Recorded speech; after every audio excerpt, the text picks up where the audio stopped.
4 локации, 4 путешествия, 4 истории. Улан, скажите, пожалуйста, что для вас искусство? Самые простые вопросы, самые сложные. Человек в этом городе появляется, он вначале такой анонимный, потом начинаем выходить наружу, смотреть, оглядываться.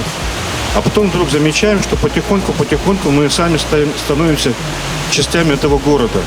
Конкретно для меня искусство – это некая форма жизни вот в этом городе.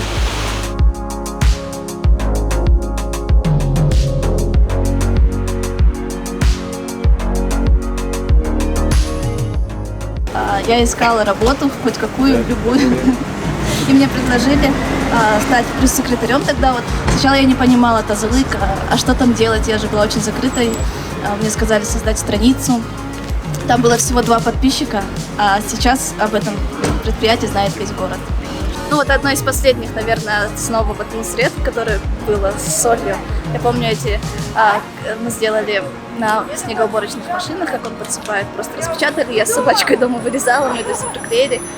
Еще один из ярких моментов это было, когда мы с дворниками сделали в стиле журнала GQ. Их приодели, нашли стилиста, и вот эту всю одежду, все, что было связано с этой профессией, нам помогали жители.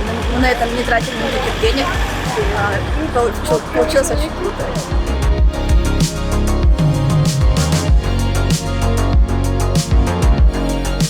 Ребята, вот такое сделали вообще.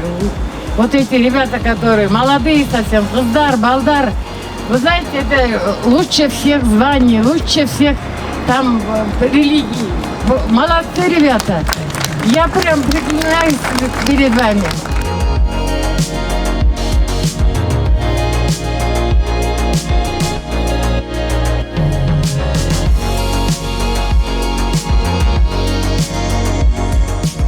«28 лет. Айнура Иче верой и правдой в любую погоду наливала нам вкуснейшие, любимейшие, полезнейшие национальные напитки. Что я могу о ней сказать? Самый преданный человек компании Широ. Она сохранила все артефакты, все фартуки. Посмотрите, у нее значки на груди, 20 лет, 19 лет. Мы в школах раздавали бесплатно Максим. Я помню! Да. И дети стали первые фанаты компании Широ. И мы радовались, когда ребенок тянул маму за руку и говорил: хочу Максим, хочу Широ. А сейчас компания Широ 30 лет. У Айнуры Иче дома самый настоящий, бережно собранный вручную музей истории компании Широ, друзья. Айнура Иче, спасибо вам огромное. Чон рахмат сизге. Конечно, доволен, когда видишь, как реагируют люди, как реагируют герой Айнура Иче на это. Мне очень приятно, то есть, не зря вот этот кропотливый труд все-таки.